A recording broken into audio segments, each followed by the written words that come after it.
We squish each other. It makes us feel stuff.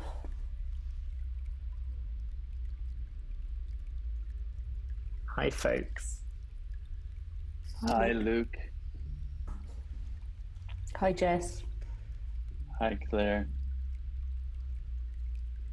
It's nice to be together in this space this afternoon, remembering the way you look at me tonight.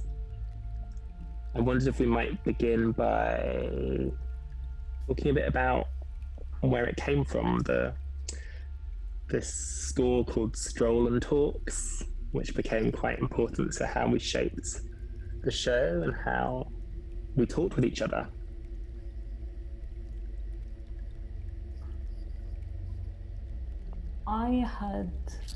I'd say maybe in the year or so before Jess and I really got into the studio to look at this, I had, I guess, been beginning to be aware that I was very interested by the fact that I paid a lot of attention to the ground. I think I was realizing that I was quite geekily obsessed with ground and terrain, and I noticed the ground a lot, and that was really, it was so related to using the crutches, to having 4 legs rather than 2.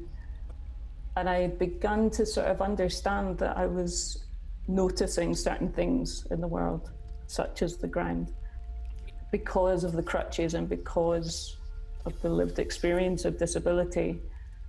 And I was just beginning to sort of get a bit obsessed by all of that. And what else am I noticing?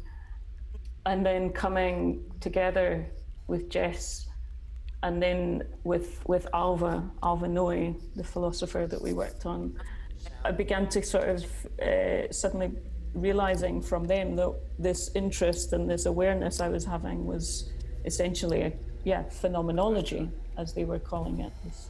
I didn't really realize that's what I was doing until I met them. I started just recently in reflecting about it. I like to think of it as wandering and wondering.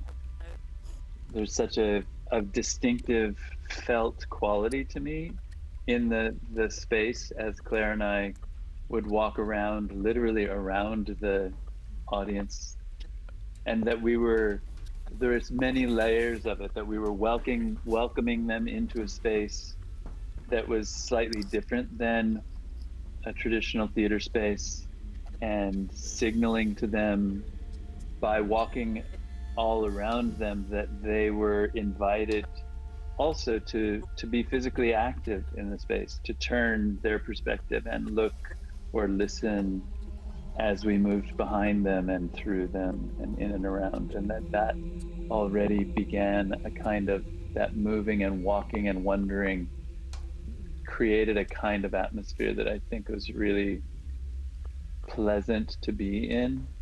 And there's something also about the quality, even as we're talking now, that's less sort of declarative stances on issues and opinions, and more kind of wondering about things and reflecting and sharing our experience and wondering what it might mean.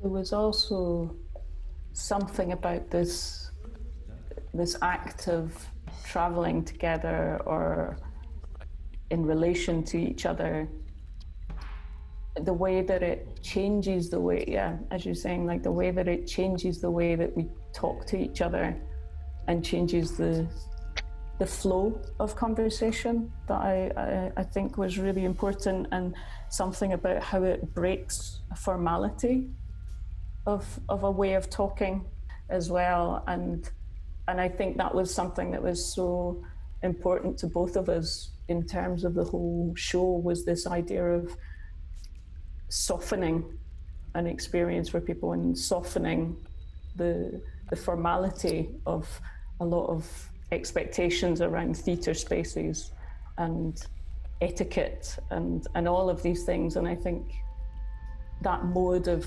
moving, and of sort of also about pace, that there was something about a pace that is about. I'm going to call 5 minutes, Yeah. which is what Chris Copland does as you move around the space together. Indeed. And move between these different themes and questions and ideas that we were concerned with Alva. And I just wondered whether we might come back. As you were speaking, I noticed this thing that has happened in different ways, both in the performances but in the symposiums that you've held around the work, where knowledge gets changed by you wandering together with people. And I was wondering a little bit about what happened when you wandered with Alva, or when we wandered with Alva, and what that meant for touch. It was very interesting to just be in space with Alva. I think there's something about his perspective, or my projections on his perspective, as Claire sometimes said, made me really think about look at how I was looking, or consider not just what I'm seeing, but what am I doing that produces my sensations, that produces my perceptions. I think one of the really exciting things with Alva is also his desire to have you understand what he's trying to open up or share, what he's working out, and that sort of desire to share knowledge. And I think that also felt very real for us, in the sense of we're thinking about how our body's experiencing the world through all perception, through sight and sound and etc., and through touch, and how do we make that a felt experience in an audience rather than something that you view from a distance. And so I think it was really important for us to create a space in which we could not only touch each other, Jess and I as performers, but also share touch with an audience, and how might we create a space in which that is safe for people, and people have agency in that moment in those moments of contact. I think as a disabled person in a non-normative body, I think there's always a fear in a lot of spaces, and especially going into performance spaces, that the things like touch are taken for granted, and not really, it's not always questioned that some people might have a really problematic or traumatic or not straightforward relationship to being touched. I really was interested in how you might make a space that you could have touch and interaction with audiences, but it felt like it was informed. And so I think the history of, especially I think the work that Jess has done in contact improvisation, and that what has really been, it's been a huge impact on me in coming into dance and working physically. Historically, touch was quite a touchy subject for me. It was a nervous thing. A history of medical touch had kind of damaged that. So I think there was something about the way that Jess has learned to teach and work with physical contact that I found really empowering. And I think it was really interesting to share that with an audience, of taking time, putting time and agency into the act of touch. We've heard from audiences and felt it in space, how people have been touched by the work. And I guess as somebody who's in the studio, has been in the studio with you in the process, it feels like, to me, there's a real cultivating, a tuning of touch and attention and attending to one another in this performance world and the world. And I wondered if you might wander on that a little bit. In the middle of all of this is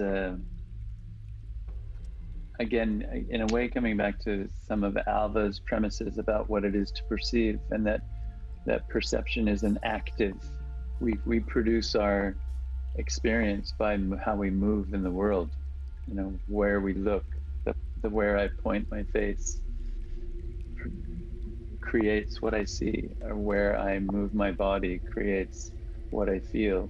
When we touch each other, we change each other, but we are also changed by that which we touch. My favorite theorist around bodies and perception, J.J. Gibson, talks about cutaneous deformation, and how an element of touch is that we recognize the world based on how it changes the shape of our flesh. That when I press onto the corner of my table, I'm feeling the opposite sort of complement of that shape in my body, actually. And that as we listen to each other and attend to each other, that's constantly happening, and really essential to as we offer touch, or as we come into contact, to really listening to how it's changing us and how we're changing our partner, and whether that's welcome or if people are leaning into it or moving away from it. I think the attention towards attention, attending to our attention, is something that I've become incredibly sort of fascinated by, and I think I also realised that I think it is quite an inherent part of my lived experience, quite shaped maybe by being a disabled person, that I've become aware that I think there's certain aspects of my attention become very highly tuned that are related to coordinating 4 feet rather than 2, or a certain fragility of the body, that I think I became aware of that being very much part of my life, a spatial attention and a ground attention to terrain, attention to where people are and how they are moving near or by me. And so I think realizing that that is very much part of my body, then how that becomes also then a part of a choreographic practice, or a choreographing of people in space in the work, noticing where our attention goes, and noticing that where our attention goes is also what makes us unique and authentic, that we each notice specific things that are specific to our bodies and our histories. I was interested how all of us, you know, so Matthias Herman, who's making the sound, Yoann Trellu in the video, and Michael Kuiper, who's designing the space, like how we were all sort of holding these ways for people to let their attention drift and move and jump in different ways in order to absorb the information and perceive the knowledge that the show's offering in a lot of different ways, really, and to accommodate all the ways that people might need to take that information in. Yeah, I like to think of it as a choreographing of the audience's attention is the most important thing that we're choreographing in the end. Inviting them to move their attention between different senses, either up into the air to Michiel's beautiful sculptures, or to our bodies, or to each other, or to their hearing and what Matthias created, or to the screens around us and what Yoann has made. And how that movement of attention is really the most important thing that we offer for them. The feeling, as Claire famously says at the end of the show, that the sort of invitation to attention, or the clarity of that attention is actually a kind of love, to really attend to each other on a certain level, what love is really all about.